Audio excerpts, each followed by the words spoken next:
appreciate y'all chilling and politicking and paying attention because it's real vital. You heard me? Trench Talk TV. So that's what it's gonna sound like. It ain't gonna sound like nothing sugarcoat. It ain't gonna sound like what you want to hear. It's gonna be Trench Talk. You know, I got back on my grind. I got back to Joker P, and it was kind of the same thing. And that's when I started to meet the E-40s and everything. I met my homeboy Boo Milton. By this time, C-Loc was kind of coming on the scene, you know, and C-Loc and Young Bleed, and these my cats that I had been knowing, you know. Young Bleed, I let him open up for me. And Young Bleed, I believe he used to rock with concentration camp. Oh yeah, concentration camp. You know, we called him Tank and everything, and he was on C-Loc record. C-Loc began to develop. He's more like a Master P, where he's a type of guy that knows how to put people together, know how to put a label together, more of an executive type than he really is as far as like a real rapper. You know what I'm saying? Right, he know how to rap, but his claim to fame is he know how to put things together, put a team together, and run it. You know, CEO's minded kind of guy. You know, and he got together Lay Low, and which was Javon, and y'all know him as Max Minnelli. He had Young Bleed, and I think what put him over the top, he had a young producer named Happy Perez. And that was the key to C-Loc, because Happy Perez, he produced, I want to say he produced Baby Bash and all of these guys now. But even before then, C-Loc had brought him from Texas. He was a Hispanic guy. He was about 15 or 16 years old, producer. And probably the best producer in Baton Rouge at that time, you know, unknown. He came in and just with his beats and with that, when he came in, he was just on, you know, that how what. And I remember when C-Loc came to me, you know, when he finished his demo, he came to me. He found me was on Tennessee Street. He pulled up on me, said, "Joker P, get in the car." And I got in the car with him, and he said, I'm gonna play my demo and I'm gonna play my song before I put it out, before he had even released it. And I want you to hear it. He said, because I know if you say it's raw, then it's raw. And so I listened to it, and I'm not no hater. I'm not gonna say something sound bad just because I don't want to, you know what I mean? Just because it's not me or something. I never was like that. So I listened to it, and I said, man, that's raw. That's, you know what I mean? And we kind of started working together a little bit, but just the time with Boo Milton, and I don't know, people may know the name. That's another name. Yeah, that's another name. I probably heard it quite a few times. For the people who don't know, could you tell us who that is? Hey, Boo Milton was just recently freed. Well, he was pardoned by Obama. Boo Milton at that time, you know, was one of the biggest, money makers. I say it like that in Baton Rouge. And he had a club. Matter of fact, we over here by Bella Noche, but he had a club called LA Live, and it was the biggest club, not biggest, but the best, and one of the biggest in Baton Rouge. And it was right on Polk Street, right in South Baton Rouge, right in the heart of the bottom. And that's where it was. It's a club called Club Splash now, as you may know. But back then, he had a daiquiri shop upstairs, and he had the club on the downstairs. He had the DJ booth that's sitting way up glass. He had a stage in there. He used to have a spaceship that used to come down and spin and blow smoke all around. And upscale. And he brought pretty much every rapper you can name. He brought Trina there. He brought Tupac. Tupac came to the bottom. Tupac was down. I'm about to say, this sounds like a whole different era of Baton Rouge. Right. And he would bring them, just like you see people bringing people to Bella Noche. He was doing that on a big level. Every single week, somebody else was coming down there. From Luke Skywalker to Mystical to Scarface to, like I say, Tupac to Trina to, every week it was somebody different.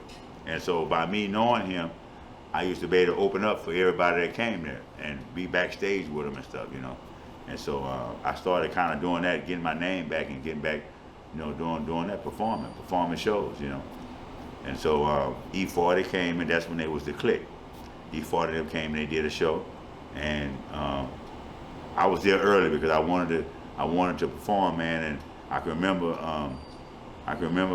the week before we was at LA Live, me and Silk, and we got into it with some dudes out there, me and Silk, and so dude tried to run over us, basically. So we jumped out the way. That dude ran over my foot, broke my foot. So this was a week prior to the E-40 coming. So I'm like, man, I know I'm supposed to perform next week, and I got a cast on my foot, on my leg, and I'm wondering what I'm gonna do. But then I once saw Michael Jackson at the Soul Train Music Awards, and he had sprained his ankle during rehearsal. And so when he time to perform for the show, he brought a chair out there, and he sat in the chair, and he performed in the chair. And I said, man, that's what I'm gonna do.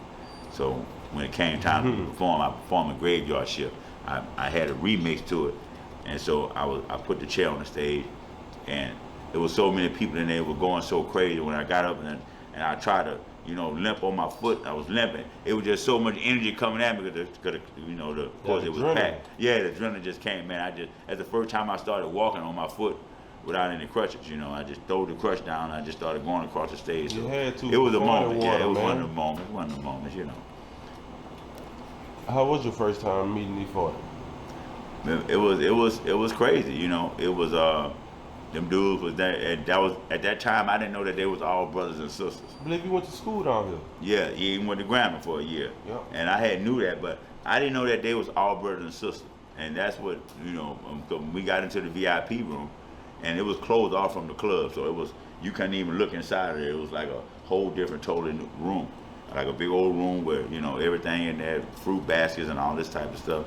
And we sat down. All of them was sitting down. And I just told you I was on crutches, so I was on crutches. And so they got a little brother. His name is Young Muggsy. If you ever listen to him, he's on a few songs with E-40. I think he's on Carlos Rossi. But Young Muggsy had came to the club early before they got there. And so E-40 and them unfortunately didn't get to see my performance when I did the Graveyard Shift in the chair. But Young Muggsy saw it. He was there at the club earlier. So when 40 and 40 came, Muggsy came up to me, and he was in my ear, whispering in my ear. He said, man, I saw you up there. He said, man, you was, he just was congratulating me and everything. And so me and him became cool just that night, man. It was just me and him going around the club together, and he was like a little brother, so we were around the same age, And so when I went inside there, I met E-40 and all of them, Sugar T. I was mostly talking to her. She gave me her number and everything to call her. Maybe I ain't really saying on no personal stuff, but I'm just saying she did give me her number, told me to call her. She was like, they're my brothers and everything, and telling me all that, and just keep doing what I'm doing. She was giving me a lot of confidence. Just keep doing what you're doing, and so I brought the hood legend, Tulu. I brought him in there to meet E-40. My homeboy Precious Paul, shout out to him. I was able to get an ounce of some good for 40 and them, so we sat in there and smoked. For those who don't know, could you give as much as you could? Could you tell us who Tulu is? Tulu is a hood legend that's from the park. And he's in the feds right now. He was another guy that was a real money maker back then, one of the top guys.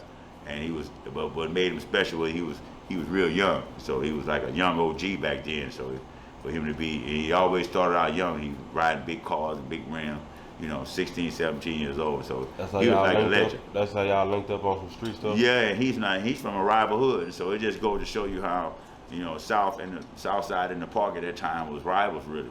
But by me and Silky Slim rapping and doing shows at different areas of different parts of Baton Rouge and Dusty's and different areas, we became, cool with it. We was politicking with them. And so, it was a lot of them that I knew.